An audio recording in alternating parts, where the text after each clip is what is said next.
Welcome. My name is Karen Milbourne, and I am Senior Curator at the Smithsonian National Museum of African Art, one of the co-organizers of AfricAsia, Overlooked Histories of Exchange.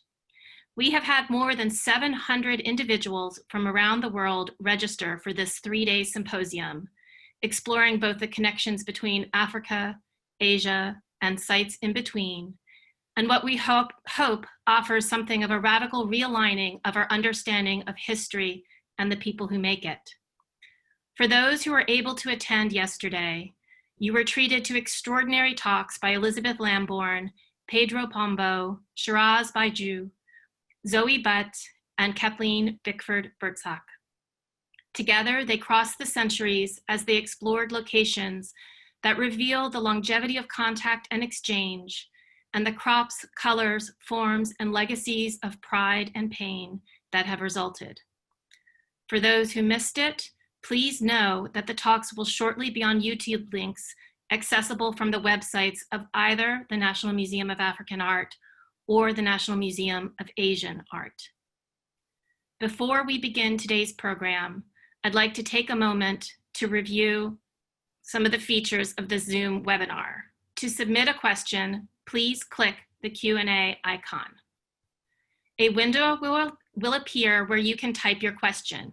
We cannot promise to answer every question, but we will do our best to get as many as we can. Please keep them coming and rest assured that all questions will be reviewed by our team and will greatly inform our work moving forward.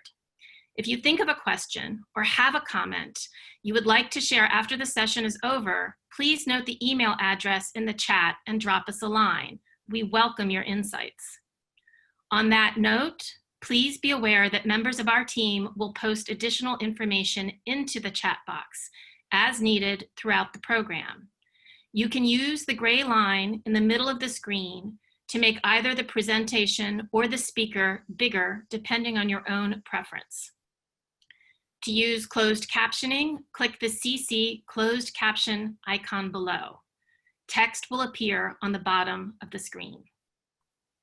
Today's program and the whole of this symposium, co-organized by the Smithsonian's National Museum of African Art and the National Museum of Asian Art, the Freer Gallery of Art, and Arthur M. Sackler Gallery, was made possible with support from a One Smithsonian grant.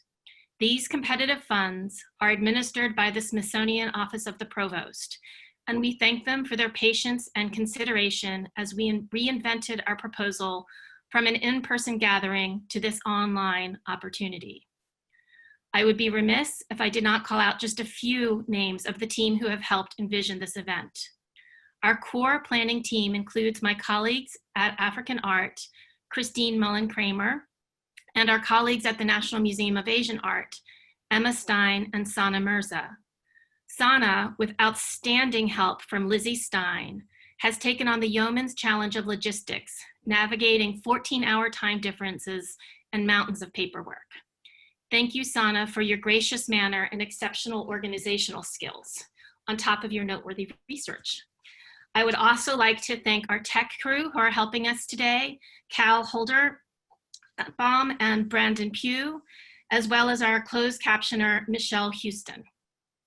We'd also like to recognize the support of Deborah Mack, Interim Director of the National Museum of African Art, and Chase Robinson, Director, and Mazame Farhad, Deputy Director of the National Museum of Asian Art.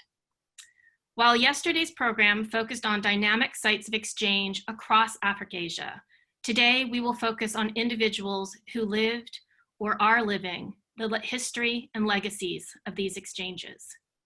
We explore the lives of individuals whose travels between Africa and Asia, by choice or force, reveal complex networks of contact and entanglement across time.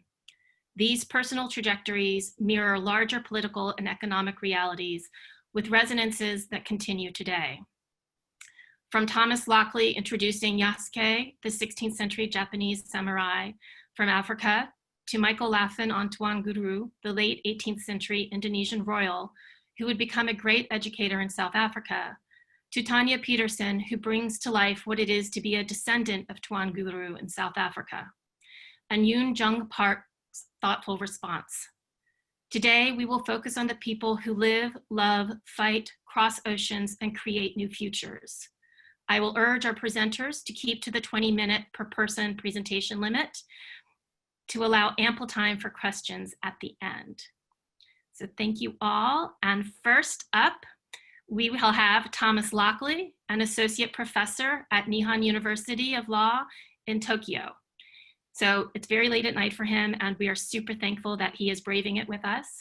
He has researched and published on numerous historical figures, but is primarily known for his work on Yasuke, the African warrior who fought beside the Japanese warlord Oda Nobunaga in the 1580s.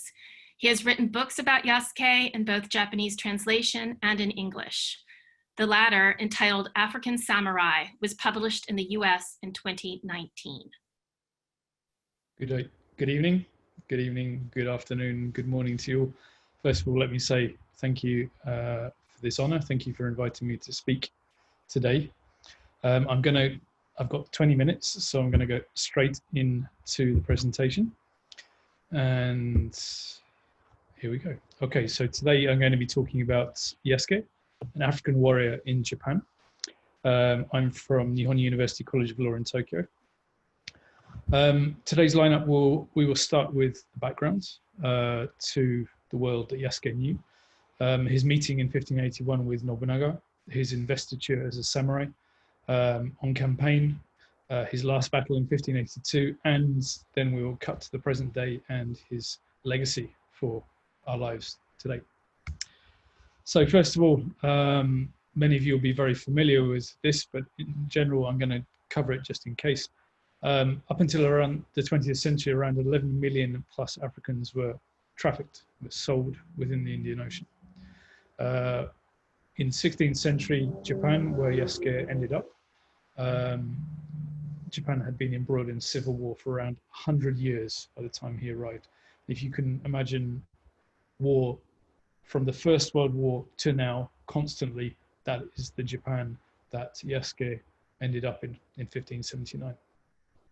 Yasuke arrived in Japan as a bodyguard or a mercenary with Jesuit missionaries. The Jesuit missionaries first arrived in Japan in 1549, and around about 1577, Yasuke was employed by the visitor, the inspector of Jesuit missions, a man called Alessandro Valiano, as a bodyguard. In 1579, Yasuke and Valiano arrived in Japan, and between 1579 and 1581, we have no record of Yasuke, but we know that he was with Valiano in Kyushu, which is one of the southern islands of Japan. So we've got quite a lot of artwork from this time of Africans in Japan, because Africans, and indeed all foreigners, were of great fascination to the Japanese. They saw all sorts of things which they had never seen before. This is a cutting from a southern Barbarian folding screen, as they're known, because the Japanese referred to the Portuguese in particular, or other southern Europeans, as southern barbarians. This one's in the Rijksmuseum in Amsterdam. And you can see in the middle a bodyguard with a spear here. You can also see one with a pendant. You can see African servants carrying bread, a chair, and various other things as well. If you look at these artworks, of which there are many hundreds surviving, you'll see that well over half of the people depicted appear to be Africans, or very, very dark-skinned peoples. This is another picture, also a southern barbarian folding screen.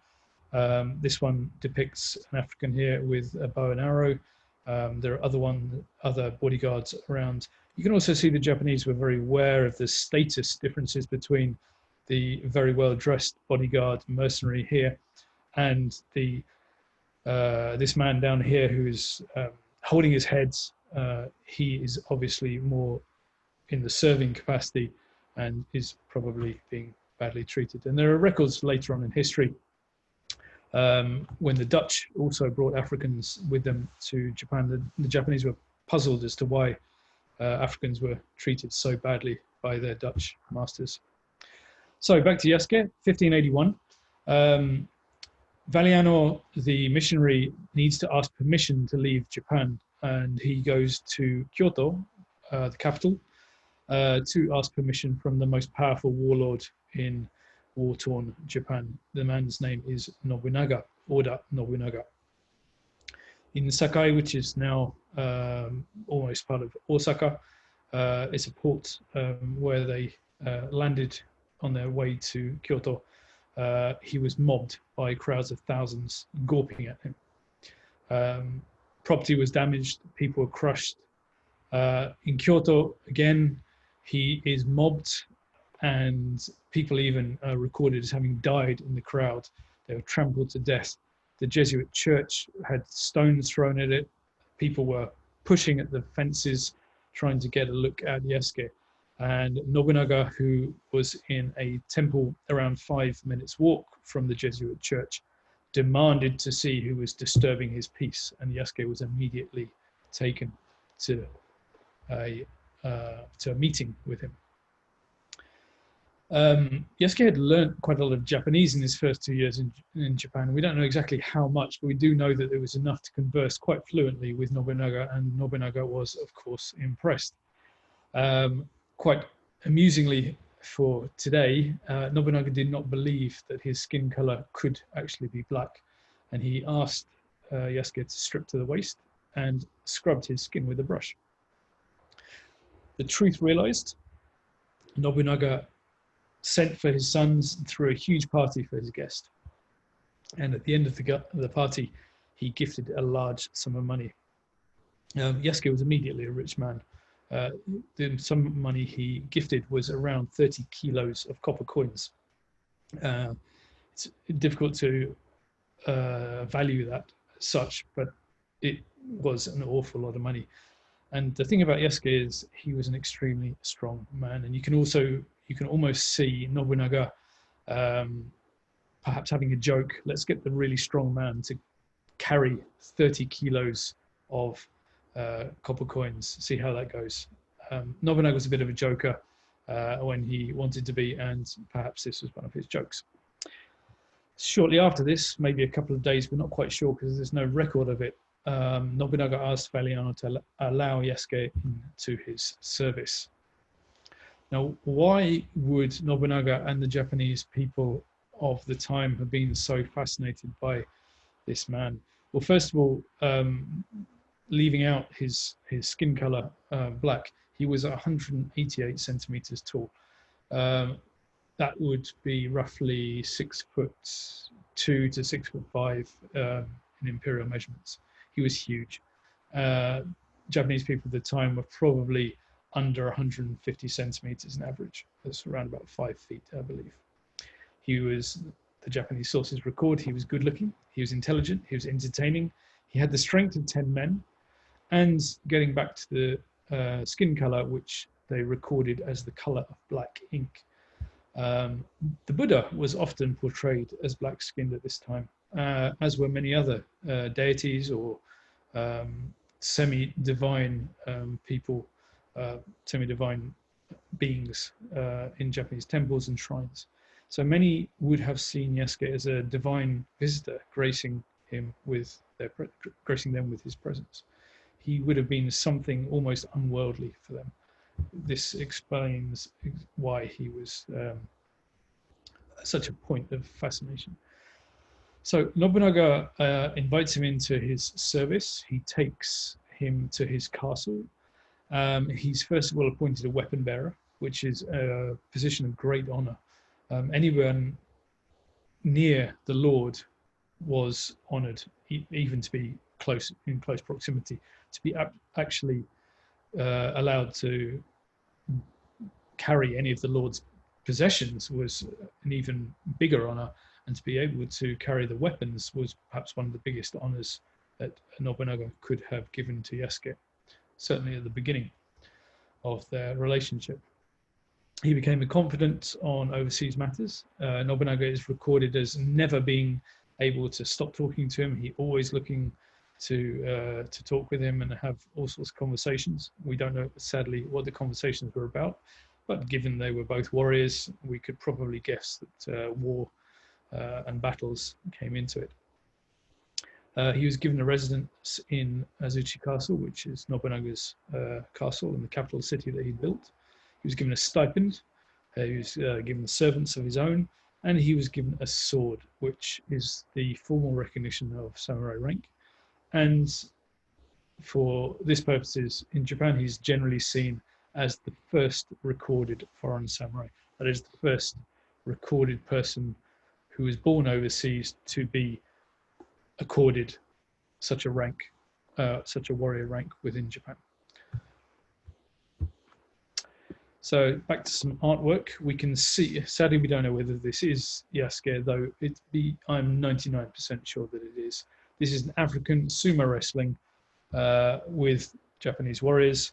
This is Nobunaga. There's no question about it because we know what he looks like from other pictures. He's adjudicating. The court, the ladies and the more dilettante members of the court are looking on, and other warriors here are queuing up to fight, to wrestle with Yasuke. We also have another piece of artwork here. I have no idea whether this is Yasuke. It could be portraying another very rich and very tall African. We're not quite sure. We can see this African is richly dressed with a velvet manteau. He has silken slippers and extremely rich clothing. There's a Portuguese merchant here who is clearly much smaller than him. And there are two young African or black-skinned boys here. This one is quite clearly a servant of some kind. He's carrying what looks like the Portuguese merchant's coat. This one, on the other hand, is far more sumptuously dressed, very much similar to the rich African here. It may be that he is actually the son of this African. We're not sure. This was made.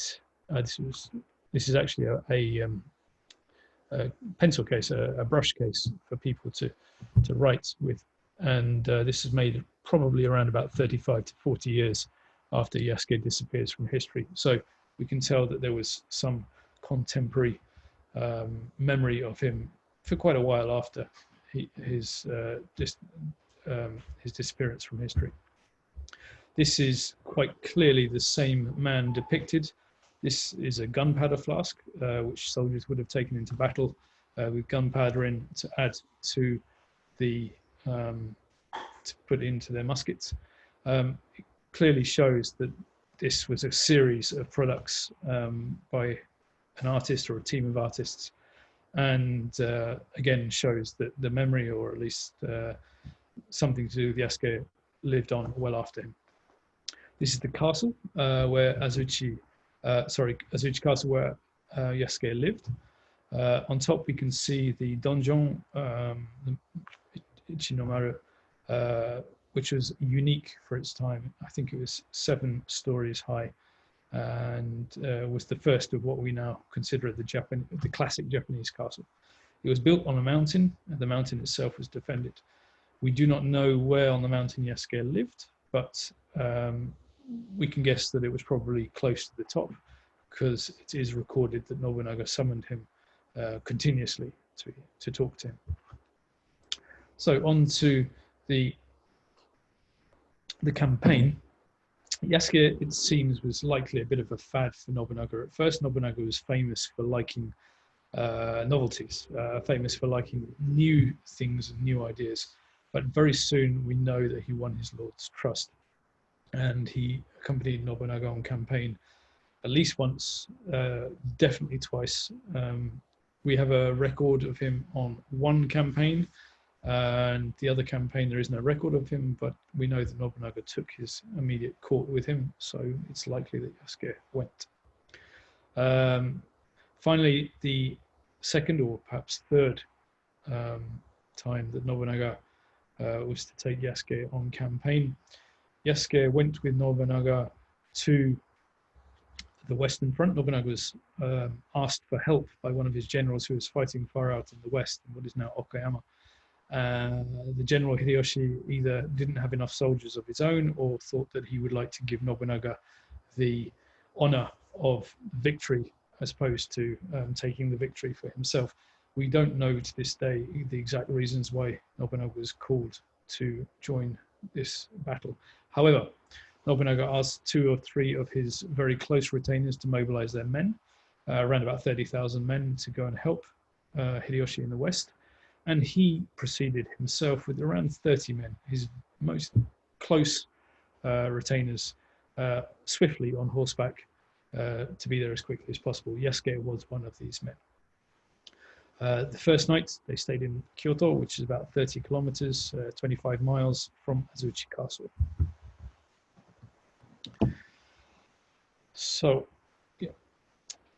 That night, Akechi Mitsuhide, one of the trusted generals who had been ordered to mobilize his troops, betrayed Nobunaga. This is one of the most biggest historical mysteries in Japanese history, and to this day, nobody knows why he betrayed his lord. He had 13,000 soldiers in the field. Nobunaga, as we discussed earlier, had around about 30. Of course, there's absolutely no contest there. The battle was a foregone conclusion. Nobunaga's men were mowed down either by guns or finished off with swords and spears. And Nobunaga performed seppuku, the ritual disembowelment, himself. It's traditionally held that there was 2 other people in that room as he performed seppuku. Number 1 was his lover, Mori Ranmaru, who is supposed to have acted as his kaishaku, his second. When you perform seppuku, the pain is obviously quite great, and the kaishaku takes your head off to lessen the pain and the length of time it takes to die. So legend has it that Mori took Nobunaga's head, and then Yasuke took Ranmaru's head, and then Yasuke picked up Nobunaga's head to run away with it to save the head. Nobody would ever know whether it's true or not, but it is held legendary that the last order that Nobunaga ever gave was, Yasuke, save my head. So Yasuke's job was to stop the head from falling into the enemy's hand. Had it fallen into Akechi's hand, it would have been a powerful symbol of legitimacy, and Akechi could perhaps have used it to take the country over. As it was, nobody joined him, or very few people joined him. Everybody else actually ganged up against him, and within 11 days, Akechi was dead and his rebellion was finished. But that's jumping ahead. Yasuke took the head to Nobunaga's son, his heir, who was around about 5 to 10 minutes walk away in a different temple. His name was Nobutada. Nobutada, of course, was very quickly defeated as well. And at the end, Yasuke was one of the only survivors. We don't know to this day exactly how that happened, but he was returned to the Jesuit church, where the Jesuits recorded that they gave thanks to God for his great mercy in having saved him. This is a picture, a 19th century depiction of the Honnoji incident where Nobunaga died and Yasuke performed his heroics. This is the church, which is called the Southern Barbarian Temple by the Japanese, the Nambanji, and this is the last place we have a record of Yasuke being. And this church is quite an interesting one because you can see the Jesuit priests around here. You can also see that it is built in a Japanese manner, but it's 3 stories high. And later on, it was to cause, or that was to be an excuse to say this is causing offence. This is too much of. This is too much. We have to throw it down. But at the time when it was built, the Jesuits specifically built it to try and blend in to the Japanese background. And I guess the 3 stories is in a way to also have it looking a little bit like a European church with the spire heading towards the heavens.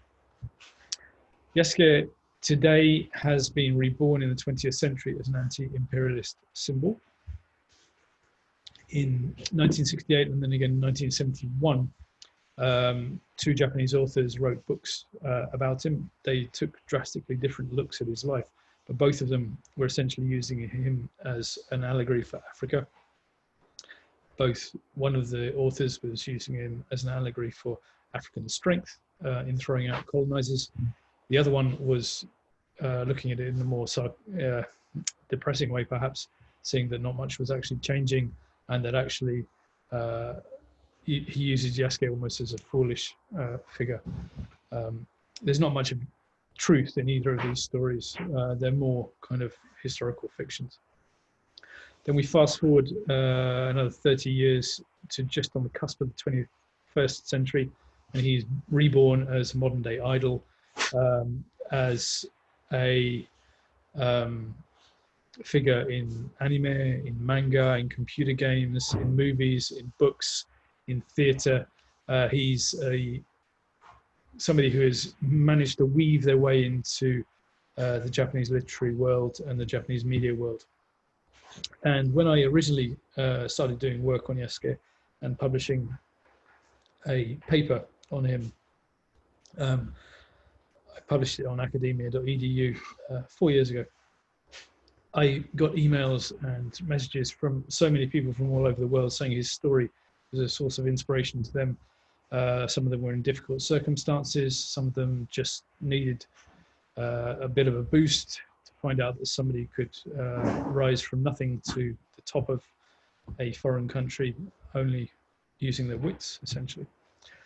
Yasuke here is portrayed in Nihon, a computer game from 2017.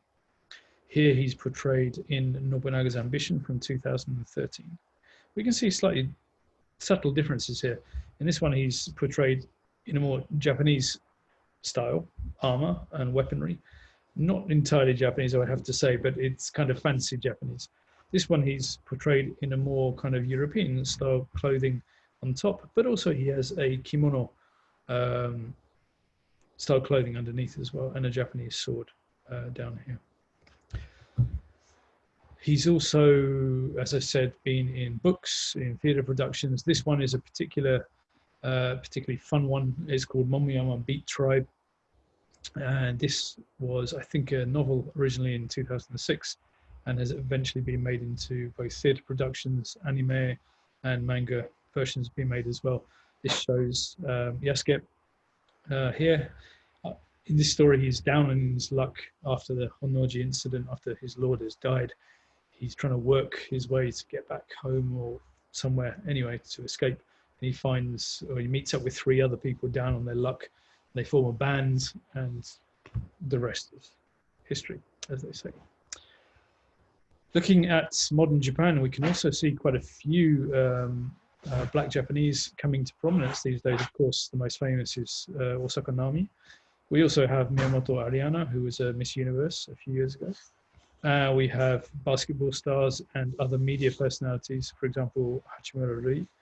And these mostly mixed race of Black and Japanese people, mixed heritage Black and Japanese people, are starting to make a real splash within Japanese society. And Yasuke is their ancestor, and therefore there's a big interest in Yasuke right now. And I hope that my book, co-authored with Jeffrey Gerard, has been able to help with this. Thank you so much for listening. I think I managed to stay within the 20 minutes just about. I should be glad to answer any questions later. Okay. Many thanks. You did a fantastic job, Thomas. Thank you so much. We are doing very well time-wise. And I did just want to say that I am so particularly taken with the popular culture imagery and how Yasuke lives on in the global imaginary. I would have done a lot more on that, but there's only 20 minutes, so I just. These are all teasers so that people know to keep looking for more. Next, I would like to please introduce Michael Laffen. And Michael is a professor of history at Princeton University. He is a student of Indian Ocean connections between Indonesia, South Africa, and Egypt. Having published on Islamic nationalism, Orientalism, and ideas of diasporic connection, His last manuscript interrogates the multiple claims of empire, Dutch, British, and Ottoman, on Malay and Arab subjects from the 1770s to the end of the Japanese occupation of Java. And for those who haven't noticed, please do pay attention to the chats, because we do place extended biographies there of our different presenters. And it's also a place sometimes where you'll see some of their publications highlighted as a way to learn more about these subjects if you're interested. Okay, well, thank you so much. I thought I'd go straight into the floating images of my talk rather than put my face in front of you all. I'll save that for the end. So I'd like to turn now to a story of an individual connection that is now, it's one not of an African in Asia, but an Asia in African, but one who is remembered today as being a key builder of Afro-Asian community, or a community that by the 19th century began to be labelled as Malay, although, as I hope you'll see, it was something of a misnomer. The other point I would make today is that there's a lot of speculation as to just who the man who was later known as Tuan Guru was. Was he even a prince, or was he more importantly remembered as an Islamic scholar? So I wanted to start by saying, to put this back in time, in 1778, the Sultan of Tidore in the Moluccas was exiled to Batavia, which was then the capital of the Dutch East India Company's Asiatic and African holdings. Now, Batavia is today Jakarta. The Sultan's sons were also punished. They were sent to Ceylon. Parts of the coast of Ceylon, now Sri Lanka, were also held by the Dutch East India Company. And 4 key officials were taken on even further to the Cape, where they had arrived by April of 1780. Now, the 4 Tidorese men were a Qadi called Abdul Rauf, a secretary, Nur Iman, an imam called Abdullah, who I'm going to talk about mainly, and a scribe, Badruddin. Just to, in case you're wondering though, where on earth is Tidore and where are the Moluccas? The Moluccas, often named the Spice Islands, lie in the far eastern reaches of the modern nation of Indonesia. Tidore is one of those islands. In fact, it's a very small island that's paired with a partner and rival in the form of Ternate, itself a former sultanate. As you'll see, they're a fair way to the east of Java, which remains the most densely populated and principal island of the Indonesian archipelago. And it's there that the Dutch would build their capital in 1619 after an initial foray in the Moluccas, in fact in Ambon, which is another island which lies to the south of Tidore. Just to zoom in a little bit more. The 2 islands, Ternate and Tidore, are really, when you look from the side, they're perfect volcanic islands, both of them extremely fertile, and they were the sites not merely of the growing of key spices that drew the Dutch East India Company into Indonesia in the first place in the 17th century, even at the end of the 16th, but more importantly, they were entrepôt states that claimed authority over a whole series of peoples and islands all around them. So to the north, to the south, and definitely towards the east, towards the great island of New Guinea. By the 17th century, though, they had become bound in, I would say, fairly onerous contracts to supply their spices, principally cloves, but also nutmeg, to the VOC. And it was a monopoly arrangement. So the VOC was extremely jealous of any sort of connection that would see these precious spices traded into the holds of other ships. And there were plenty of other ships around, not merely European. In the 17th century, there were plenty of Chinese traders taking what spices they could, and also Javanese and others. And we have to remember that Indonesia at this time was not fully claimed by the Dutch, was not fully colonized, but was rather a patchwork of different states, some of which had close relations with the Dutch East India Company, like Ternate and Tidore, others which were much more independent. By the end of the 18th century, though, the Dutch were pretty much in firm control of the spice trade, although as empires go, the Dutch were not doing very well at this time. And they certainly did not appreciate the fact that Sultan Gamal ad-Din of Tidore had been trying to partner with a British captain who'd been nosing around the area. This is Captain Thomas Forrest, who'd recently founded a base in the Philippines. Forrest called for water at one of the islands claimed by Tidore. He sent a letter to the Sultan sent another letter, and it seemed over the next couple of years that the Sultan was trying to reach out to the British. His letters were intercepted, and this was the cause of his deposition, with him and his sons and several key couriers being arrested in 1778 and sent to Batavia on Java for a couple of years. It was from Java, though, that they decided to exile 4 of the statesmen, the 4 people I mentioned initially, even further to the Cape. Now, once upon a time, if you were exiled by the Dutch East India Company and you were a royal exile or a fairly important person, you would often be put out on a farm somewhere at the Cape, or you might be in the town. You were given a modest allowance, as the 4 exiles from Tidore were given, but you weren't necessarily given the worst of times. However, the recent stowing away of another princely exile, a man called Carreta, in 1778, he got away and even got to the Netherlands, saw that the Tidorese, the 4 Tidorese statesmen, were put out on Robben Island, which we know better today, of course, as the place where Nelson Mandela was held for so long. And it was here that they were kept with a number of convicts and deportees from across the wider Indian Ocean arena. Now, Tuan Guru, as he was later known, or master teacher, Imam Abdullah, has a very well-known history today. At his remodeled but never completed gravesite overlooking the centre of Cape Town today, I don't know if this is still here, by the way. This is a photograph I took a couple of years ago. There's even a signboard that lays out the history of his appearance at the Cape.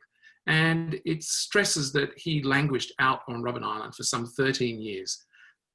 After being on Robben Island, he was able to come to the mainland, bringing with him a Quran that he had written out entirely from memory, and also a compendium of faith and law known as the Kitab Ma'rifat al-Islam wal-Iman. The other part of the Tuan Guru story is that based at his home on nearby Dorp Street, he became the locus of the first official mosque of Cape Town.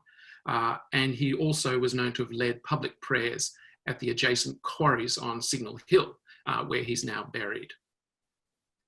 Now, if you go to Cape Town today, it's still, Tuan Guru is perhaps the most important of the Southeast Asian exiles, but he's not the only one, and I have written about some of the others. I would also say that in looking more closely at the story of Tuan Guru, I found it wasn't quite so simple, and others have come to agreement about this too, of him being brought out, stuck on Robben Island, and then being able to get to the mainland after 13 years. In fact, he seems to have come to the mainland fairly quickly thereafter. But again, this wasn't by his own choice. The outbreak of the Fourth Anglo-Dutch War between 1780 and 1784 saw the exiles and convicts who were out on Robben Island removed further north to Saldanha Bay in order to keep them out of English hands, because exiles, especially if they were of royal blood, were useful to rival states, particularly if they wanted to form their own relationship.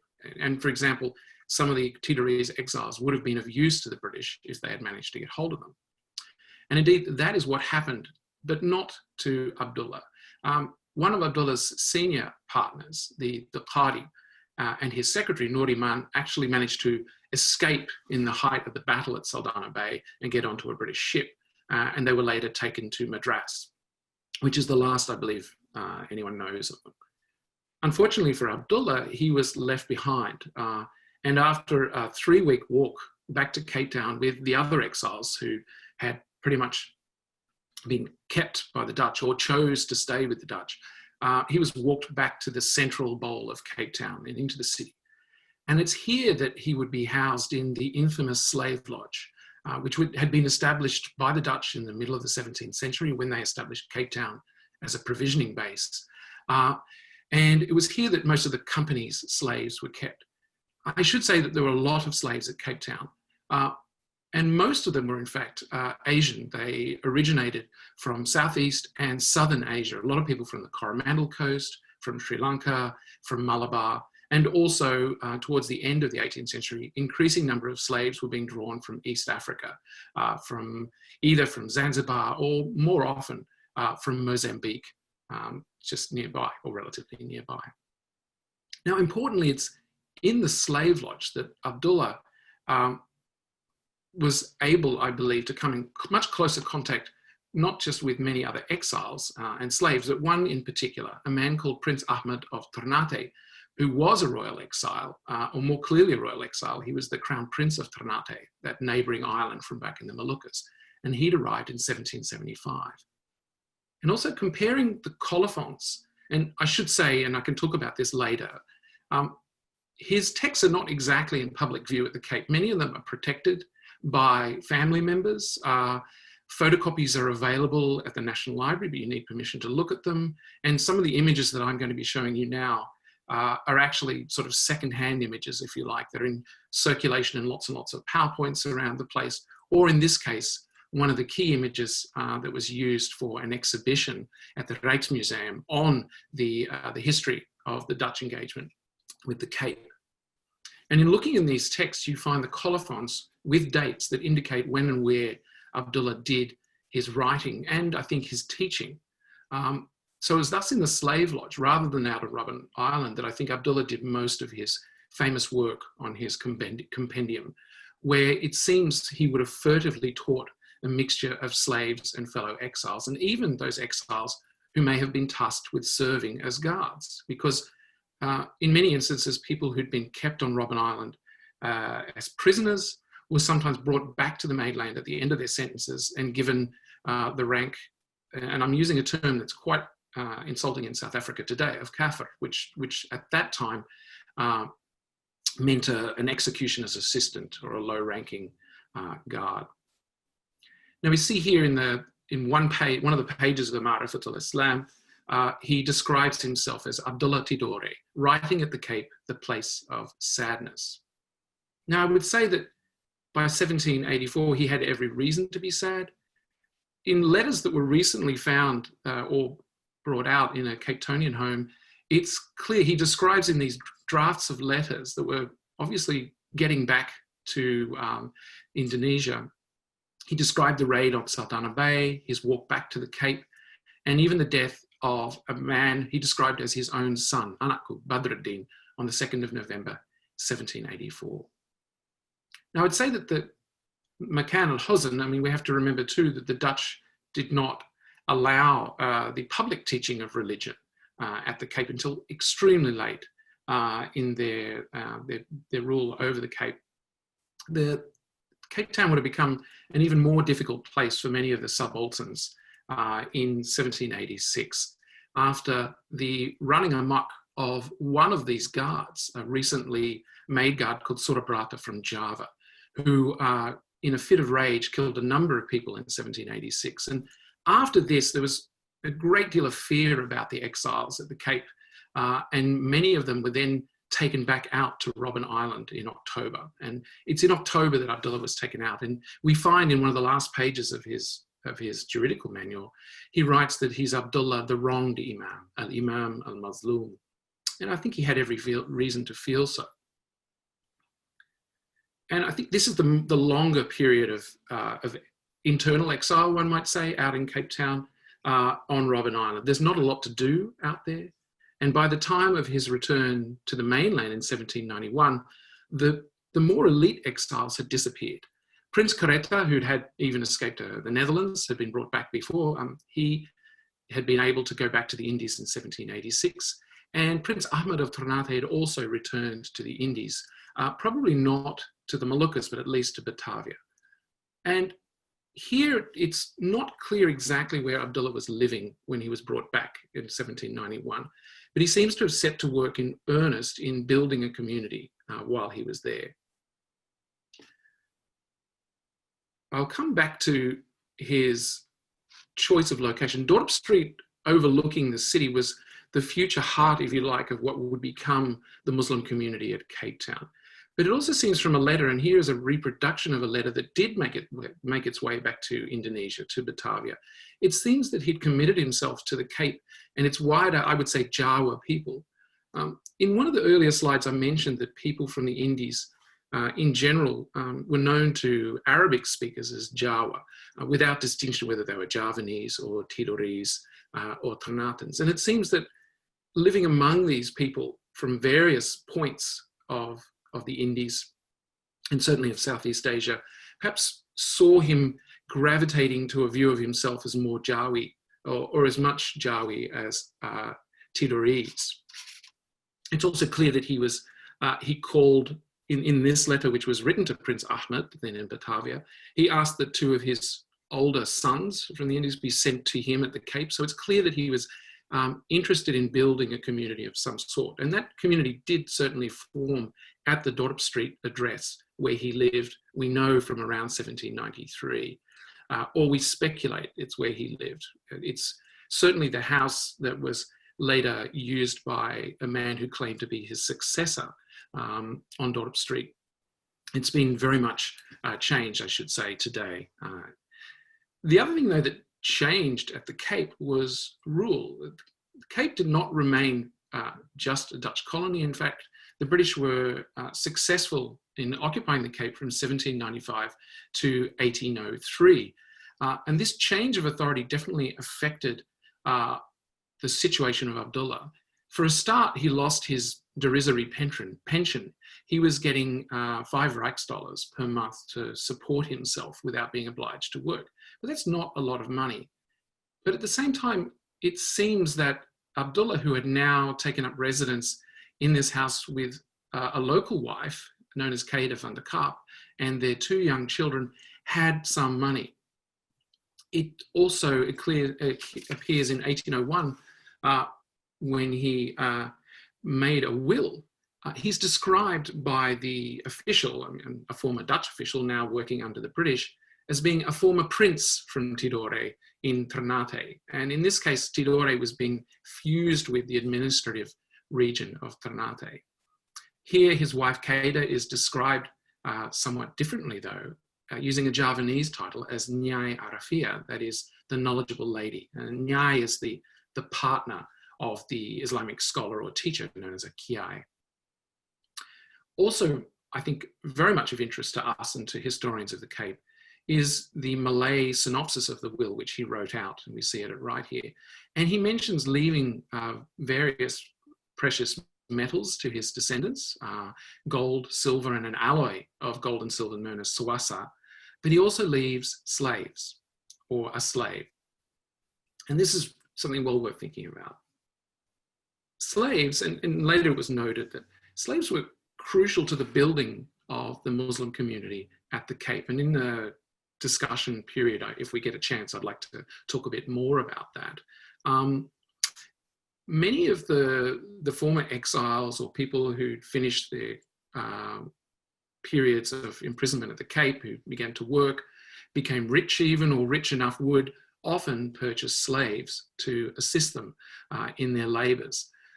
It was later noted that some prominent slave owners, Muslim slave owners, often came to an agreement with the people that they purchased that if that person would convert to Islam. We have to remember that most of the slaves in the Southeast Asians and South Asians at the Cape were not necessarily Muslim at the time of their forced migration to the Cape. Some, though, may well have been, including, I believe, a young woman known as Hawa of Ternate, for whom Tuan Guru took out a mortgage for 400 Rijksdollars. Now remember, his monthly salary is only 5 Rijksdollars. So how did he have 400 Rijksdollars? So he took out a loan by mortgage. And on this document, crucially, he signs himself as Imam Jawa Tidore. So we see that he's embracing this larger identity.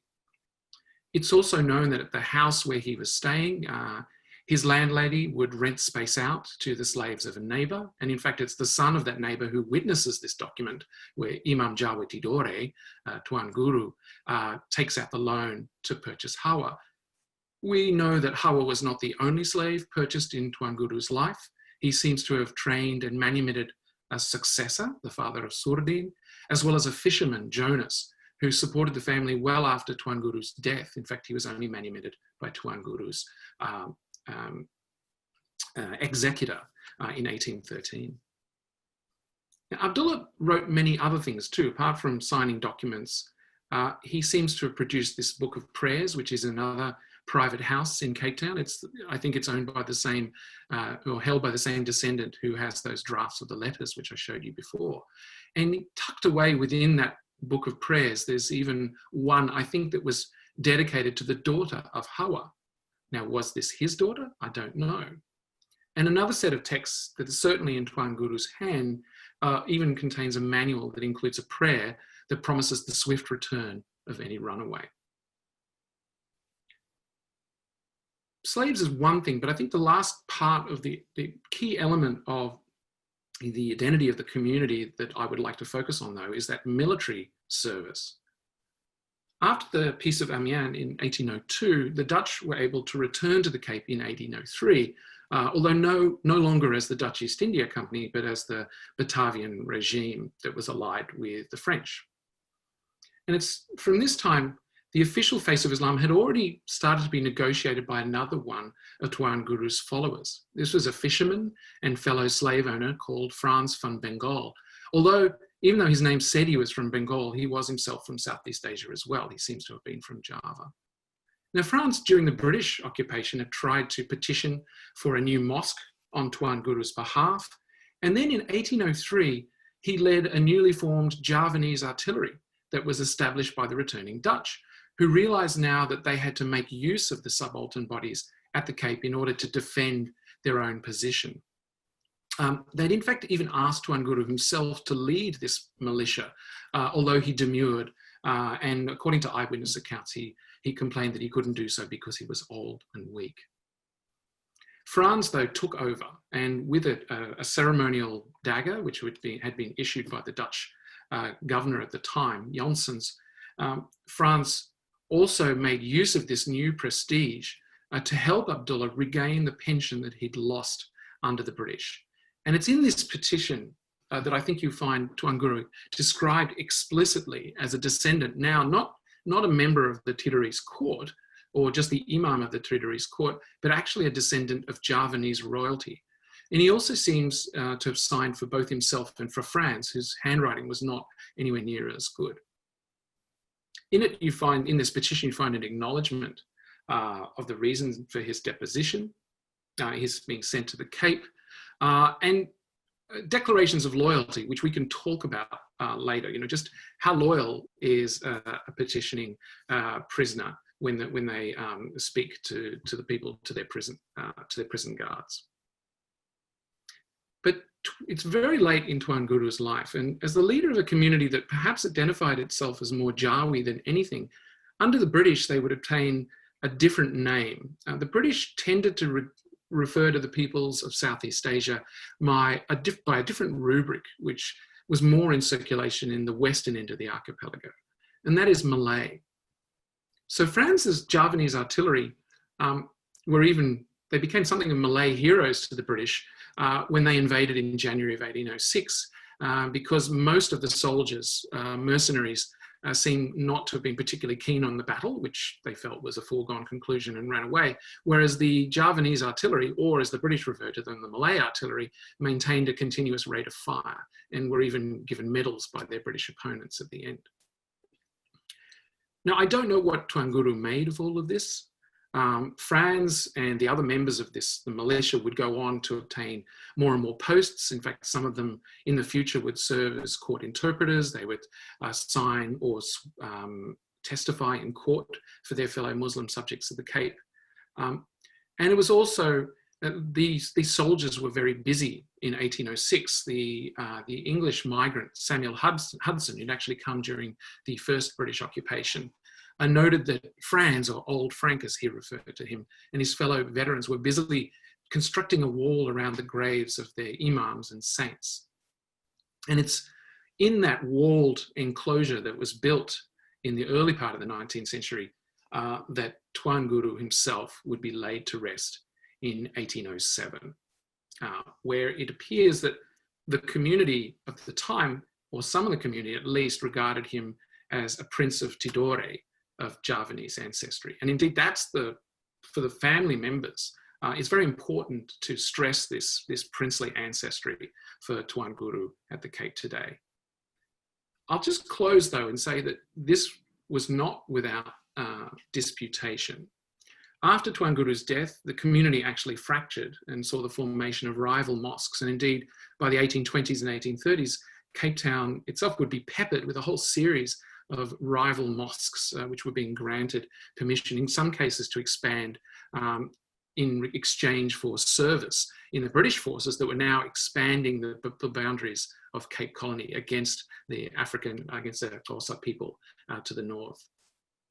And I'll just leave you with this. In 1836, one of Tuan Guru's self-appointed successors, if you'd say, the man who in fact took over the looking after Tuan Guru's sons after Tuan Guru's death, would claim that he'd been appointed as an imam by the late Prince Abdullah.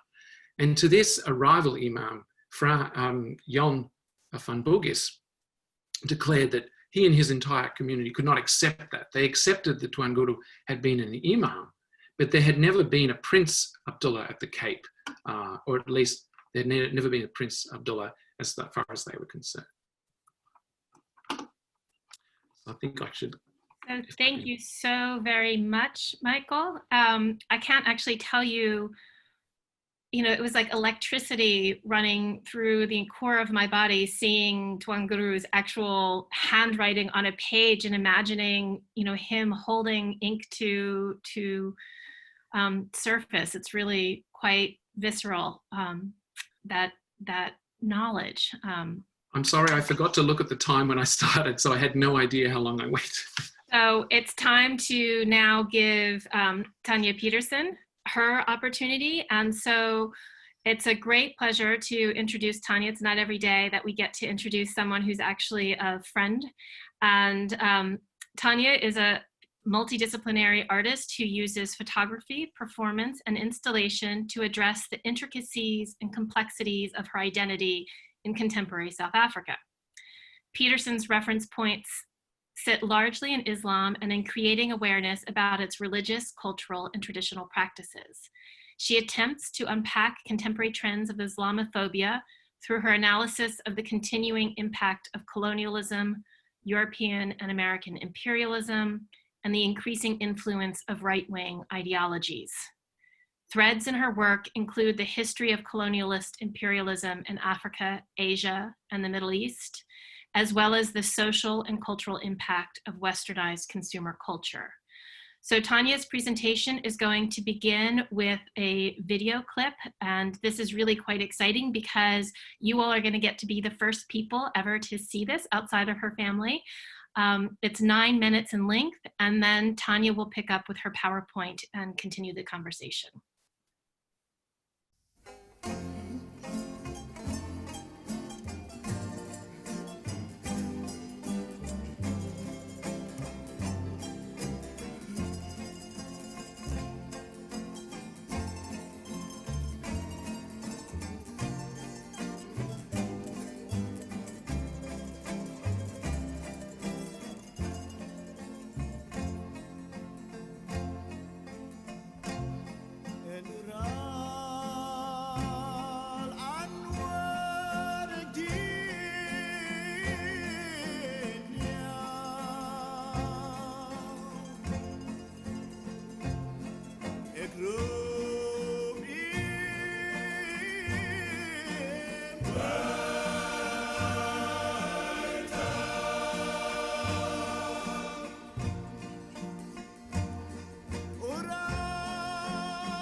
it's true.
It's true.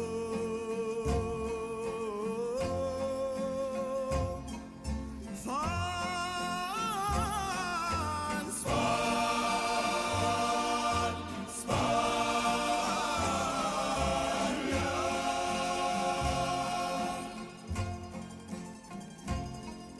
Straight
Hello.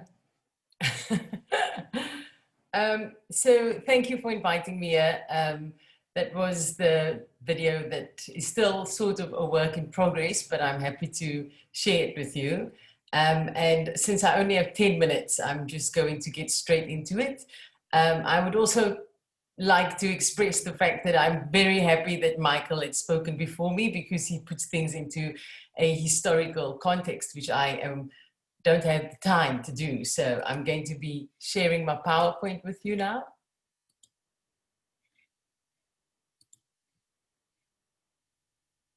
Okay, so what I would like to start with is the film, of course, and I have named it Kasaram.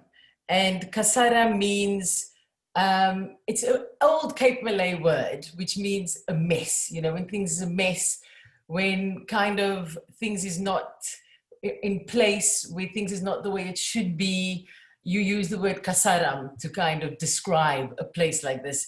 And I think to many of us right now, the world feels like we're living in one big kasaram. So, so what I created in this film is a theater of stereotypes. And this film interrogates how art was and still is used to create and impose a culture and an identity. Oh God, I forgot the slide. Sorry, I'm new to PowerPoints. Sorry. Bear with me. So how art is used to create and impose a culture and an identity onto people, which justifies and legitimizes the exploitation and oppression of these people. So I am what you would describe as a Cape Malay, but the very term itself is incredibly problematic. And what I'd like to go through is sort of introduce early representations of the Cape Malay and the construction of this idea of a Cape Malay. And you can see the very first images which you could find of us as people. We are always represented as being exotic, submissive, subservient. In a sense, it seems as though we're kind of just occupying space for empire, you know, and we seem quite happy to do so, but I can promise you we were not happy to do so. Thanks to Michael, I think you have an idea of what was actually happening. But what these images do and what this type of representation does, it serves to erase us. It serves to erase our political and cultural contributions to the makeup of South Africa, to the makeup of Cape Town. And you can't come to Cape Town and not see us. You can't come to Cape Town and not taste us or hear us.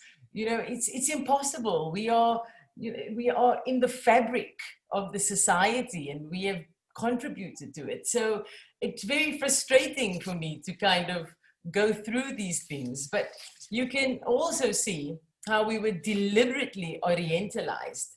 And I chose images to show you of other sort of oriental people and the similar depictions in other parts of the world. But what happened in South Africa with us as Cape Malays and this construction of Malayness is that by orientalizing us as people, we became foreign in the landscape. And even as we creolized and we became mixed and we became South African and Cape Townian, we were always othered. So it cemented us as the other in an African landscape. And by doing so, we have no sense of belonging in this space. We have no sense of entitlement to this land. And we always feeling a sense of loss, I guess. And the reason why I chose these landscapes as a background, and I mean, the one over here, I mean, is quite interesting because these are all representations of Table Mountain. Often these landscapes were made in Europe from artists' memory, or often maybe just from reports. And they were often exaggerated for effect. And the exotic aspects of Africa were always being sort of played up for the European audience. And I mean, the one drawing, the one on the, which says 164 Cap de Bay by Dumal, I mean, that is supposed to be Table Mountain. So, I mean, it's quite audacious, shall we say. and definitely no lack of imagination. But the problem is that the people are also treated in the same way. The representation of people is treated in the same way, where, you know, it's totally inaccurate, insensitive, and just wrong in a sense. So later on, you see, and I actually went to a LP shop the other day, and I found this this LP cover, and I thought, well, I have to include it because it's so crazy. But you can see that there is this ongoing Orientalism and this ongoing depiction of us, and often almost always dominated by the feminine. So it's always soft and unoffensive and sweet and sugary in a sense. And this is further on in time, always colorful. And then what I did here was I created this photograph. This is all my children and my husband. Because I realized that this is a crisis, you know. I mean, being Malay and embracing this Malayness, it's a little bit absurd, but I myself loved it. I mean, I love being Malay. I still love being Malay, even though in itself it's so problematic, and I understand it's problematic. But what it does, it aligns me with something amazing. It aligns me with something royal, and it aligns me with this incredible history, which is pre-colonial, and a place which is ceremonious and exotic. And what do I have here? I mean, if I call myself a colored, I feel kind of inherently shamed. You know, I feel like my existence serves as a reminder of the rape and pillage of people and land. You know, this is sort of just how I feel when I say these words. And then when I tell myself, oh, I'm Malay, and then suddenly I feel like I'm from somewhere far away from the violence of South Africa. But what I needed to work through, and what I realized, is that this very separation of myself, calling myself Malay and longing for that royal lineage, was the biggest problem, because it isolated me from the society around me, and it perpetuated that colonial idea of what I am meant to be. You know, and so it was difficult, and it's still difficult, because I still love the idea of being exotic. And this is a problem, because I criticize exotification, yet I also love it. But I realize why we revel in our own exotification is because it is beautiful. It's not ugly. And this is what we grapple with, this exotification that we ourselves enjoy, in a sense, and criticize at the same time. I mean, when I was working for the carnival in Notting Hill Gate, and it was with the African diaspora, most people were from Trinidad in the West Indies, and a lot of them had never even visited Africa. And I was seen as the only person there that was not African. I was sort of Asian, but the irony of it is that I was the only African and nobody else there was. So what my existence is, in fact, it challenges what it is to be an African and what it is to be an Asian. I mean, what is it to be American? What is it to be British? Do these lines still, I mean, is it even a thing anymore? You know, I mean, how do we box ourselves into nationalities and into cultures and into traditions? And then I'm just trying to I'm trying to run through it so that I don't waste any time. But I think the saddest part about colonization and about apartheid was this inner conflict, which we inherit, you know, which comes from a place of, you know, being stripped of self-love and being stripped of dignity and pride, and then yearning for that, and then trying to find it. That is the most violent thing, because that inevitably leads to black on black violence, which is by far the most sad thing for me, and very much a part of the Cape Flats at the moment, which is where the largest population of sort of Cape Coloureds and Malays now reside. So this picture, which I mean, this is my favorite story. So my husband and I, in 2016, we went to a place in India, in Gujarat, and I went to the mausoleums in Surat. And all the sort of directors and people who worked for the Dutch East India Company is buried in these very grand mausoleums, which are completely overgrown and, you know, no one even knows what it is, which I was so impressed by. But why I went there was to confront these feelings, you know, to confront these feelings and kind of realize that I am not a victim of colonialism, but I am a survivor of colonialism. And that to be Creole, and now I sort of identify myself as Creole, to be Creole is actually a liberation. And it's a liberation because we're not confined to traditions and we're not confined to anything certain. And in a time where everyone is yearning for a more fluid existence, is that not exactly what we are? And so it's a difficult and complicated space to live in. But this picture in particular was very much discovering that and coming to terms with that, because I, in my sort of scramble to align myself with my royal ancestry, I decided to research all our rituals, the ones which I kind of remember from my grandfather and remember from my uncles and so on. And I remember the name Saman, you know, they were always going to Saman and performing Saman in the room. And so I Googled Saman only to discover that the Saman I remember and know is absolutely nothing what Saman actually is in Indonesia. And so what Saman is dance of 1,000 hands. And so, of course, I'm in my state of desperation to realign myself. I Googled a YouTube tutorial to try and reteach myself, you know. But it was very, very difficult because it was too fast and all the Indonesians were too fast. So I was forced to reteach myself, or not reteach, but actually teach myself the Saman from an American girl on YouTube, because she was the only girl I could keep up with. And I was so frustrated, but eventually I started laughing. I laughed because I thought, this is exactly what the world is. It is globalized. It is a mix and it is a mess. And here I am trying to hold on to something that actually doesn't really have that much relevance to who I am today. And so to be Malay in Cape Town and to be Malay, a fundamental aspect of being Malay is to be Muslim. My husband is from Johannesburg. His father's Afrikaans. His mother is what you call a colored. And he was Catholic. He turned Muslim. And when he turned Muslim, he was automatically Malay. So I know that makes no sense, but that's just how things are in South Africa, and especially in Cape Town.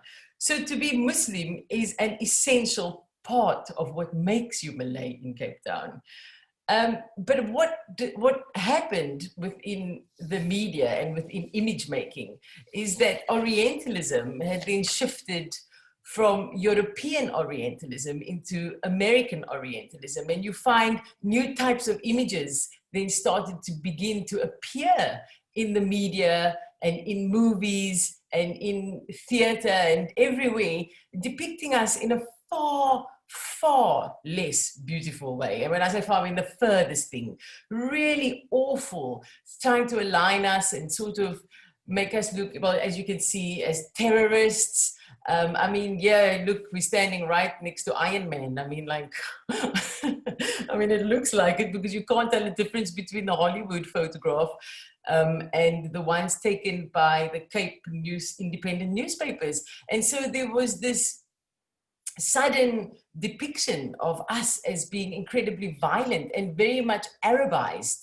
And this for me is very interesting to see the shift, because if you kind of think of the global politics and us being this tiny Muslim community, how this kind of infiltrated into our space and started to change the way the society around us reacted to us. So what you have to remember is that Cape Town is incredibly segregated, just until yesterday and still today. It's incredibly segregated. And it is very easy to inform people of what others are like around you, because you don't really know much about the other people around you. And so what started happening is that because of this new violent and vile imagery that is imposed onto us, and it was very easy to begin to gentrify our areas. And so what you started finding is that these are old neighborhoods where the residents were just moved, and there was absolutely no resistance or allegiance from anyone to come and help us, because there was this fear for us. And there is a fear for us. And if you ask most people about a colored, they'll say, oh God, very dangerous. And I mean, if you look at the one picture now of Woodstock at the old biscuit mill, I don't think you'll see a single person of color in that crowd. I mean, this is really problematic. And what this serves to show is that this sort of image making still allows for a post-colonial, or should I say a neo-colonial movement within our spaces. So this is a midora, and a midora is a scarf, a ceremonious scarf, which I made, and it's made out of silk and gold thread. And we use it for all our naming ceremonies. So when we get married and we take our husband's name, if our baby gets named, we lay him on this scarf. And if we come back from pilgrimage, we wear it. It's a very much a part of our special moments in our lives. But I embroidered the word slumsa on it, and slumsa is a derogatory term for Muslims in the Cape, and it comes from the word Islam. And I mean, I actually have my great-grandmother's one here, which I love to show people. And the funny story is that we wear these, but when we kind of pin them, we pin them in all sorts of European ways. And I actually had one pinned to show you. So, but so carrying on, I mean, this is now very much the sort of imagery which you would find of the sort of colored and Malay communities. And it is the furthest thing from what I shown you earlier. And then, of course, the reason why I have these mouths in my film is because, I mean, we in Cape Town call it the passion gap, and they say that, and so, the smile is sort of very famous in Cape Town because they pull out the teeth. And it's sort of, the reason why, I'm told, is that when slaves were first bought, their numbers, because they wouldn't have names, but they would often have numbers, would be engraved into their teeth. And when they ran away, they would then pull out their teeth. And so this sort of practice is still practiced. But I think it's quite sad that even our smiles are sort of tainted with this very horrible story. But yeah, and so you can see how I incorporate it into my videos. I mean, there's a lot to talk about in this video, and sadly I don't have the time, but as Karen said, it's a teaser. So, and this is sort of very much what our sort of movies that you would see now and media that you would see portraying us very much looking in this way. So I just, to end off, I hope I didn't go over time. I haven't been keeping time, I'm so sorry. But I'll just read my little last passage. And it says, art is the language of our souls. Through music, literature, theater, and visuals, our hearts open and close to each other. It is in essence where our love lies. It is where our feelings and emotions live. When we speak in this language, we do not hear or see in the literal sense of hearing and seeing, but we feel. It can evoke feelings of lust, fear, hate, desire, love, jealousy, joy, sadness. These emotions become the driving force behind how we experience and see the world around us. This is the power of art. Through art, I fight, I love, I heal, I pray, and I share. It is through this language that I'm able to reclaim my history and readdress my past so our children can walk our streets, swim our oceans, play and learn with a sense of knowing and belonging. As a creolized community in a post-colonial, post-apartheid, hyper-globalized world, which is becoming increasingly polarized, we do not represent a violent past, but a world which is complex, complicated, beautiful, and ugly all at the same time. In a time when we long for a fluid existence, being nameless is a liberation from the confines of traditions. Creolization blurs the lines which serve to divide humanity. It is in these blurred spaces where I found my freedom and myself. Thank you. Okay. Karen, you are mute. Thank you for letting me know that. I thought I clicked on it, but what I was saying was just thank you, truly. You have an extraordinary talent for moving assumption and stereotype into experience and understanding, and it was a wonderful presentation. So thank you so much for that. I don't want to take too much time though, because now it's my pleasure to get to introduce Yoon Jung Park, who is a leader in the growing field of China and Africa studies. She's the author of A Matter of Honor, Being Chinese in South Africa, and is currently completing a book on Chinese migrants in Africa. Her research focuses on ethnic Chinese in Southern Africa and perceptions of Chinese people by local communities, centering on migration, racial and ethnic identity, race, class, power, gender, affirmative action, and xenophobia. She is currently the Associate Director of the China-Africa Research Initiative at the Johns Hopkins School of Advanced International Studies.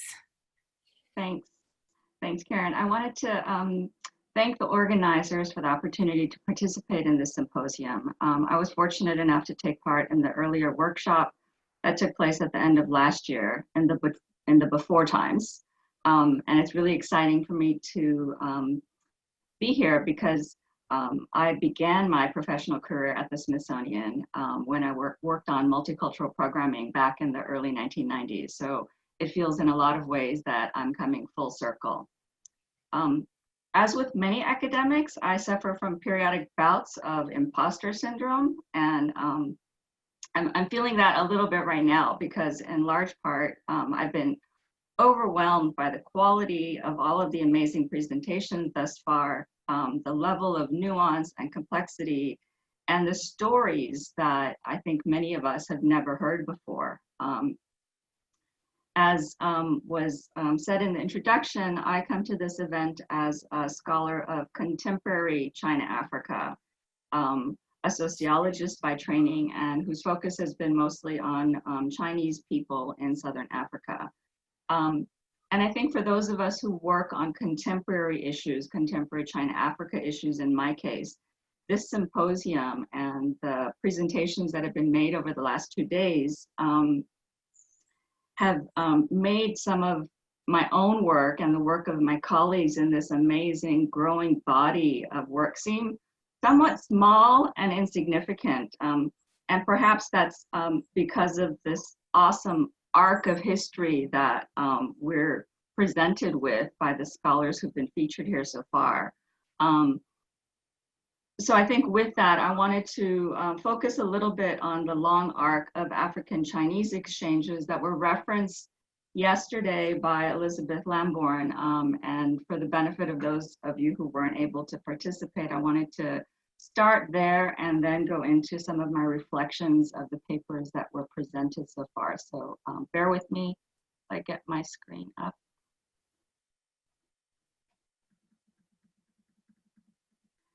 So as I said, I wanted to start with some of the long history of Africa-China relations, because I think one of the misconceptions of many people who are reading the papers today and the kind of heightened tensions around, in particular, US involvement or US engagement with China, which then impacts on the way in which Chinese engagement in Africa has been covered, is that this is something new, that, you know, it's perhaps 20 years old, that China has emerged as a a kind of neo-colonial or neo-imperial power in Africa, which serves to kind of erase this long history of African and Chinese and African and Asian engagement, as we've witnessed over the last 2 mornings. And I start here with these 2 images of the Kunlun slaves, going back as far as the Tang Dynasty. There's a huge mythology created and art that's been discovered in China. Now, whether these were African slaves, and after hearing Thomas Lockley's talk, I would argue that they were most indeed likely African slaves. Or if there were people from the Indian subcontinent or Southeast Asia, these are things that are still kind of contemplated and discussed as a kind of mythology of these early histories. But again, there is artwork that shows images of Africans, slaves, servants, and clearly in Thomas's presentation, even warriors with kind of high status. We jump then to the period of the Ming Dynasty and the years earlier, where there was indirect contact between Africa and China, initially via Arab traders and merchants, but then again with the voyages of Zheng He, which Elizabeth Lambourne mentioned yesterday. The Muslim eunuch admiral and explorer during the Ming Dynasty, he undertook 7 voyages, at least 2 or 3 of which touched on the eastern shores of Africa, all the way from what is today probably Mogadishu, all the way south to Mozambique, possibly as far south as the northern parts of what's today South Africa. And archaeological digs, particularly in Kenya, on the island of Lamu, have discovered fragments of Chinese porcelains. There have been, again alluded to in yesterday's talk, genetic testing, where there's some evidence of one family in particular in a village, and again, I think it was Lamu, of an African family with Chinese genetic makeup.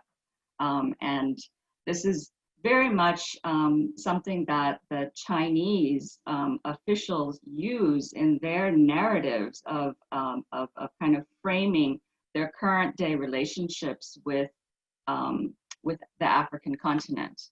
And we jump from those voyages and a kind of long period of China kind of pulling back and inward to the period of post-independence Africa, when Chinese anti-imperialist propaganda posters tell an amazing story, right? And again, this is part of the way China likes to frame its current day engagements with Africa, but this was very much about Asian, African, and Latin American solidarity during this period of anti-imperialist kind of third world powers coming together.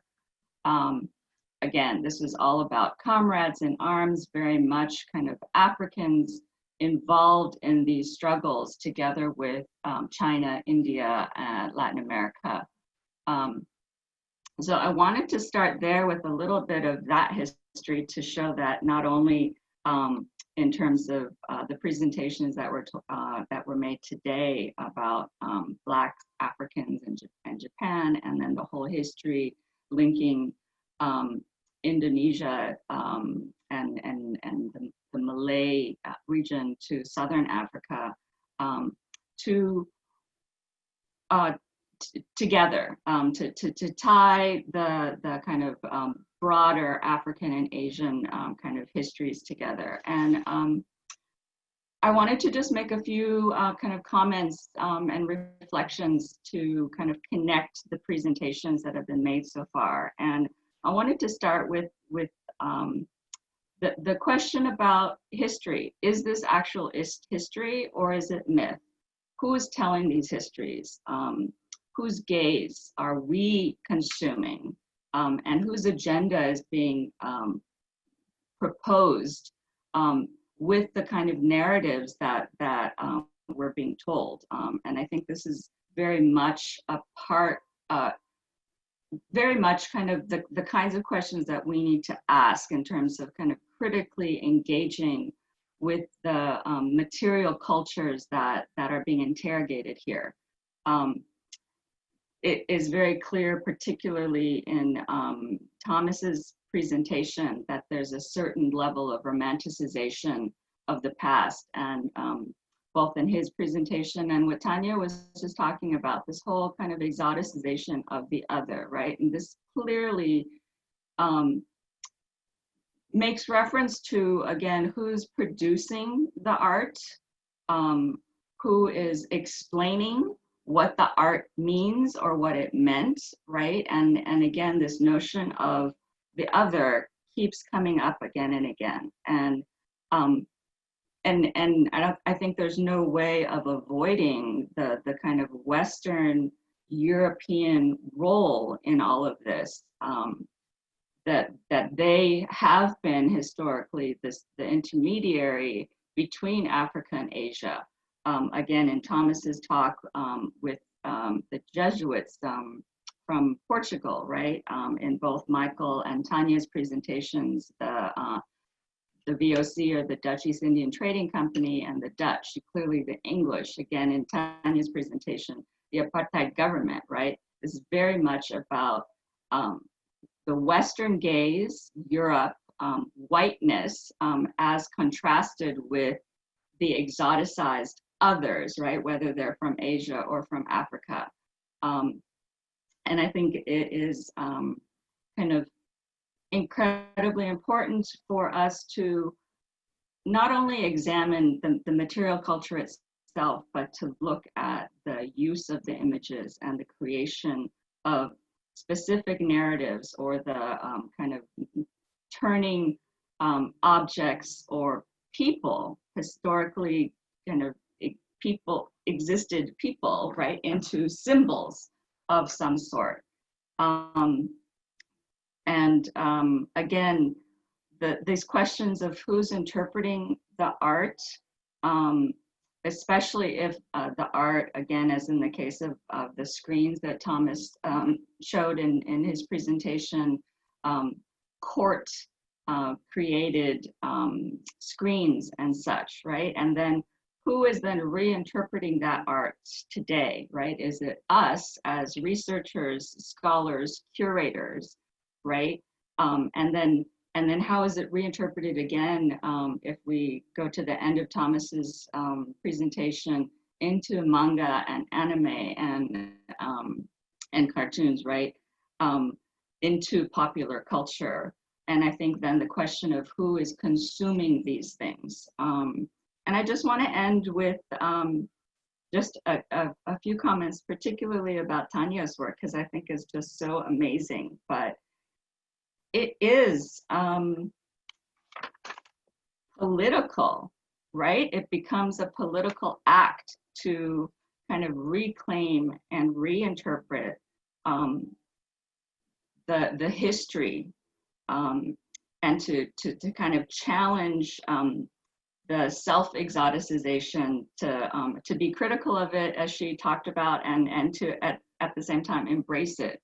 In her art, it's become very personal, right? These are both political as well as artistic acts of her working through these conflicts of both history and identity, and ultimately finding liberation in the creolization, in the mestizaje, if you will, of her own identity. And I think maybe as we continue this project, and I know we have one more day, but I think just to be mindful of all of us as we are kind of interpreting, reinterpreting, to kind of note our own positionality as we do these things, and to, I think, uphold and identify more people like Tanya who are doing this really amazing work. So I'll end my comments there a little bit earlier so we have some time for questions. Thank you. Thank you so much, Yoon. So hopefully everybody can now turn their, or the presenters, please turn your cameras back on so that we can see Thomas and Michael and Tanya, as well as Yoon. And I know that there have been a number of questions that our attendees have been asking, and I'm happy to read some of them, but I first wanted to give an opportunity for you all to speak to one another, especially to respond to some of the issues that Yoon has brought up. In particular, this idea of myth versus history, I think is something that's, runs through all three of your presentations. And actually one of the questions that I've seen from the audience was specifically to Thomas, but is one that I'd like to hear each of you speak to, and it's about the idea of ancestry. And so I would like to turn it over to you. I can't see you yet, so that's the only thing. I'm not sure if... Can't see me? It may just be the way that the screen is laid up. Let me switch because I'm definitely here. There. All right. So that makes it easier. I didn't know if I was talking to anyone yet or not. So. No, I'm here. Don't worry. Thank you everybody for your talks and for Yoon Jung for your lovely roundup of everything and your comments on things. And I mean, there's definitely a romanticization of the past and an ancestry kind of thing going on here. I'll deal with Karen's question first. And in a country where people, not just in Japan, but people around the world have not normally considered as a homogenous country, not a multi-ethnic country. When that is changing right now, as it is, and people are reconsidering exactly what it means to be Japanese and how Japaneseness is, Yasuke has been seen over the last decade or so, perhaps 15 years, as when I use the word ancestor, I mean a spiritual ancestor. I don't mean a blood ancestor. I mean he's somebody that was here 400 years ago. He was somebody that has integrated within the society. And to be honest with you, Oda Nobunaga is probably the most famous person in Japanese history, full stop. And he was at that guy's side at his death. You can't really make it up. It's like having somebody at the side of Queen Elizabeth I or Julius Caesar from a different culture at their death and being within that. There's nothing we can really conceive of that's bigger than that. Therefore, he's seen as a kind of spiritual ancestor. And I don't think that is only among people of African ancestry in Japan. I think that from what I've heard over the last few years,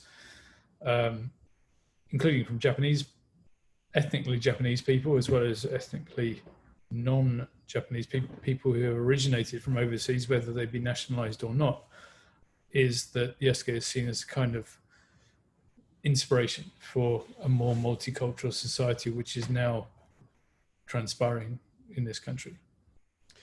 The romanticization of the past is absolutely correct. And in some ways, that's a negative thing. In some ways, that's a positive thing, because of course, we need to find positive inspiration from the past to be able to continue into the future. And I think Yasuke is part of that. Tanya and Michael's talks were full of exactly the same kind of wonderful concepts of people who've lived before us, who give us inspiration for living now. They were human. They were like us. They had faults. They had the good sides, their bad sides. Maybe they owned slaves, Michael. Maybe they were complicit in all sorts of other things. whatever. They were people of their time, and we are the people of our time, and we can draw inspiration from them and respect them as they were, is my opinion. I shall leave it there for now. Shall I jump in here? Firstly, I'm always been intensely conscious of writing a history of peoples who, you know, I'm not a Muslim from South Africa or Lanka or Indonesia. But this question about, you know, it's not my, you know, as someone who comes from an island where people now celebrate convict ancestry, which was something they once hid, it's always interesting to come to a place like the Cape where people are very eager to find an exilic past for their family and yet at the same time maintain or connect to that narrative of suffering, you know, because the vast bulk of people's lives at the Cape, particularly under the Dutch, was one of servitude and suffering, of forced migration, of perhaps not even being recognized at their death or when they married. If you're a Muslim marriage was not recognized. I believe it might still not be recognized by the South African state. All I would say is that, to me, it's really important to try and find names. Exilic names are easier to find because they're freighted in some cases with not just famous stories, but stories of resistance and magic. There is a great story of Tuan Guru turning a Boer's load of potatoes into a bag of stones because of his rudeness to him. So there's a sort of trickster figure. But just two things here I'd say is slaves did have names, and they certainly became more visible on their death when they were always named in the Dutch registers, or if they appeared before the courts. And we know that sometimes these names are very difficult. It's very difficult to attach an identity to someone. People with names like Jan van Bugis or Ahmed van Bengalen, it often pointed to a place of arrival, where they had arrived at the Cape from, but not necessarily who they were. So someone called, you know, the Bengali is not necessarily from Bengal at all. It may have come from a ship from there. But the last thing I just wanted to react to, Thomas, about the question of owning slaves. It's worth noting that all of the people in Tuan Guru's life came from slave-owning societies, whether African, Asian, or European. And so this was not exceptional, but what the situation for the slaves in the Muslim community of the Cape offered some degree of a possibility of upward mobility. I'm not saying that Muslim slave owners necessarily bought and sold other people with such altruistic aims in mind, but there was that possibility of social mobility in many cases. Anyway, I've said too much. You haven't, and in fact, Yasuke would have been within that realm. All right, by the time he arrived in Japan, he was in the employ, probably, of a Jesuit. The Jesuits disapproved of slavery, and therefore, for a senior Jesuit to actually possess a human being would have been disapproved of at the center. And therefore, he would almost definitely have actually been somebody who either came freely from Africa, probably unlikely considering his age and various other things, but by the time he was in Jesuit service, he would have been a soldier, a mercenary, a bodyguard, probably manumitted, certainly getting a wage, no question whatsoever about that. He was somebody of note, even within the Jesuit retinue, I would have said.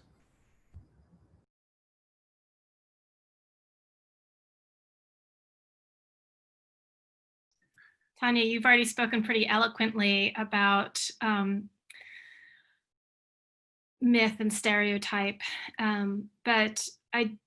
and ancestry as well. But I was wondering if there's anything more that you want to add. I mean, I know from past conversations with you how much of your work was actually based in trying to teach your own children a history that they weren't being taught in the schools. And I was wondering if that might be something that you could touch on a little bit. Oh, yes. So, I mean, I only started making art because of that. I wouldn't be here for any other reason. But when my kids started school, the first series of work which I did was called I Am Royal.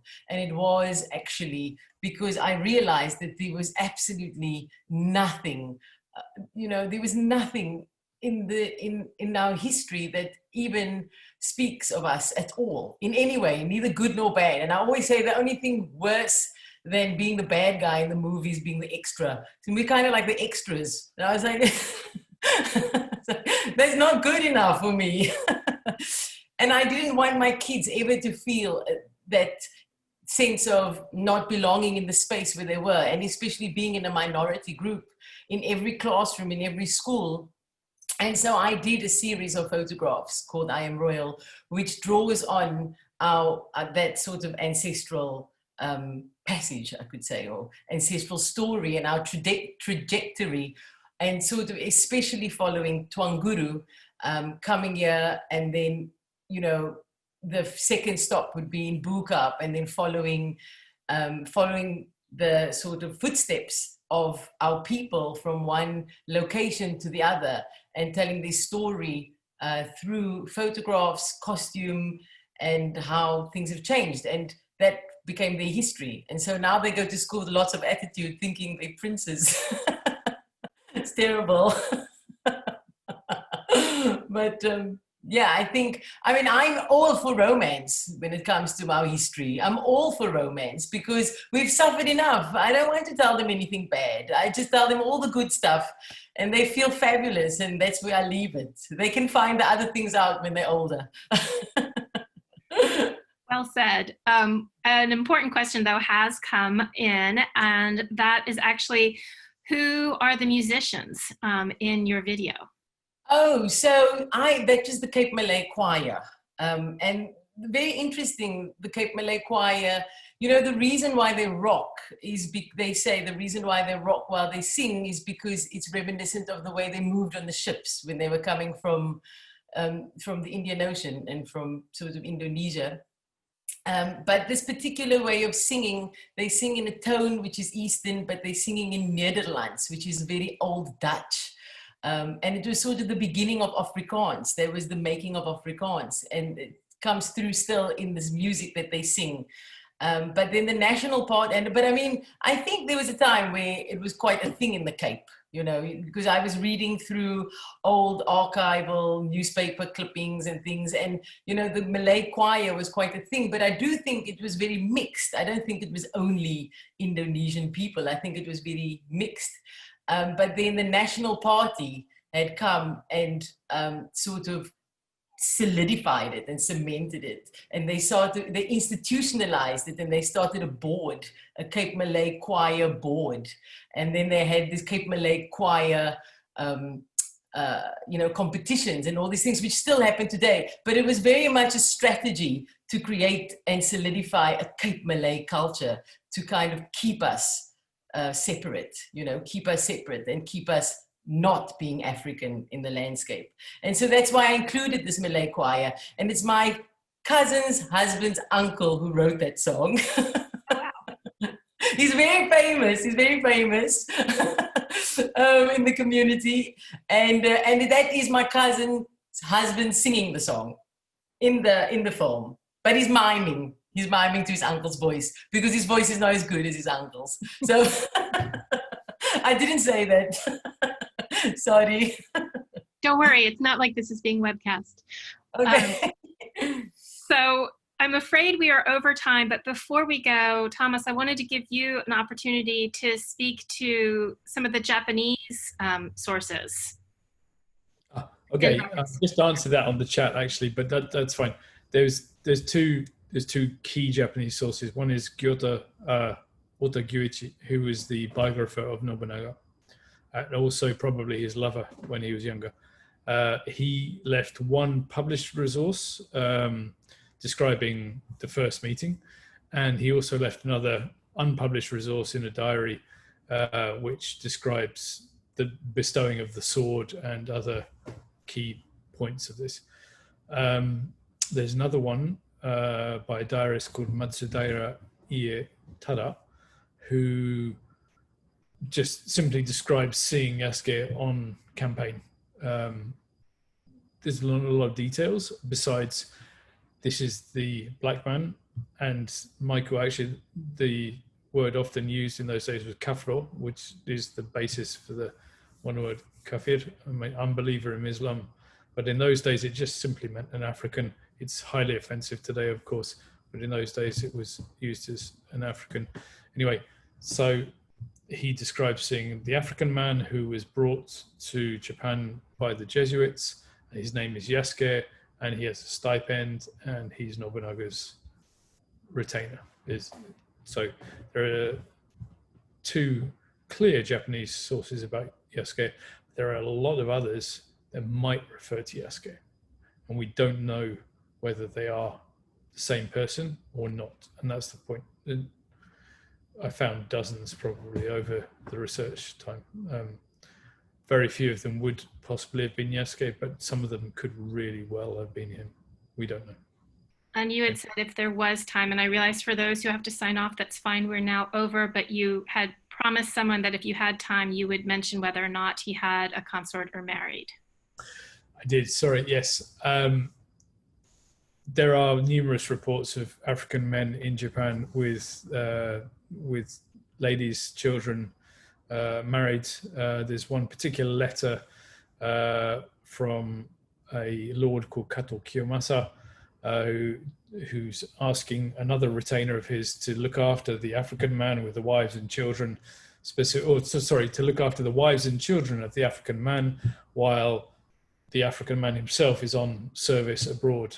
He was on a ship from the Philippines to Korea in a trading mission. And so, yes, we absolutely.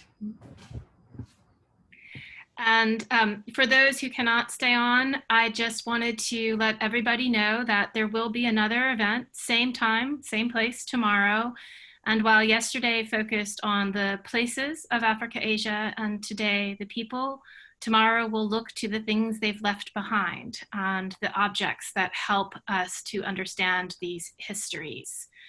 One more question though to Tanya about, are there local interfaith efforts? And I thought actually that Michael, you might have some thoughts on this as well, because I know you were answering sort of the ways that Islam was or was not positioned in local politics historically. Yeah, I mean, there's a big interfaith movement in Cape Town. I'm not really involved, but I don't know. I think that just generally we're quite interfaith. That's me and my romance again, sorry. I don't know if I've answered the question. Maybe Michael is a bit more, has a more intellectual stance, but I know that the mosque I go to has a very big interfaith presence. Yeah, I certainly hesitate to speak for contemporary Muslims, South African Muslims. There's a great deal of diversity of approaches to Islam at the Cape, as in any Muslim country. There's also a legacy to deal with, and that is the problematic use of the Muslim community by the apartheid regime as sort of like a showcase community, a showcase colored community. The fact that we have the Boikap region with the preserved houses is purely because there was a minister, that there were South African politicians who wanted to preserve this idealized community. At the same time, they destroyed many parts of the Cape that had very vital Muslim communities that lived side by side with communities of other religions. So the District 6 Museum is a real testament to this. And the fact that you have a museum like that also speaks to this interfaith communality and people, drawing on the experience of commonality of suffering under their regime. So Black consciousness movement, etc. But it's very, very complicated. There are, as you might understand, different factions that would like to have a greater influence over the Cape Muslims, and also the relationship between Muslims of Cape Townian sort of Indian Ocean origin, more Eastern Indian Ocean origin, with those who came in the later 19th century. There are also questions there too in terms of approach.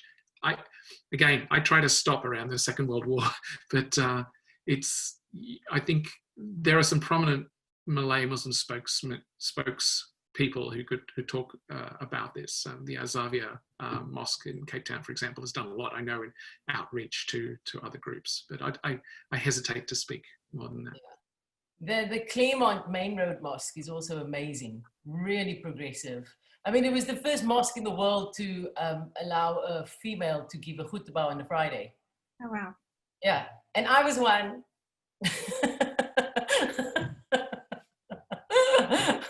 But not the first. Many, many. Damn. One last question before we sign off for today, and this one is directed to you, Yoon. So once again, if you don't mind closing us out, please expand on the issue of racial capitalism, how their retention of wealth has resulted in the amplification of the white gaze. Is African art actually being made for the white gaze? Unless the wealth is redistributed, are people of color just pandering to whiteness? That's a much bigger question than I think we have time to go into, and certainly could be the topic of yet another symposium or at least a panel. I think in the environment that we're living in today, especially in the United States, but certainly globally, I think the Smithsonian and all of us who work on these issues have an obligation to, I think, at least be aware of our own positionality, of our own histories, and kind of the what we bring to this kind of work, right? And I think that's a beginning. I do think there are more and more examples of artists like Tanya, and I think recognition on the part of institutions like the Smithsonian to kind of raise her work up, right, as an example of an individual who comes from this community, who is speaking about her own experience and as a lens to understand all of this. And this is not to dismiss the amazing work that people like Michael and Thomas and others are doing, but I think a recognition and an amplification of those voices is certainly something that is that we all need to do right now. That's not just timely and responsive to the current circumstances, but that's the right thing to do, right? Because those are the voices and the perspectives that we all need to hear a lot more. So on that note, thank you everybody, and see you again tomorrow.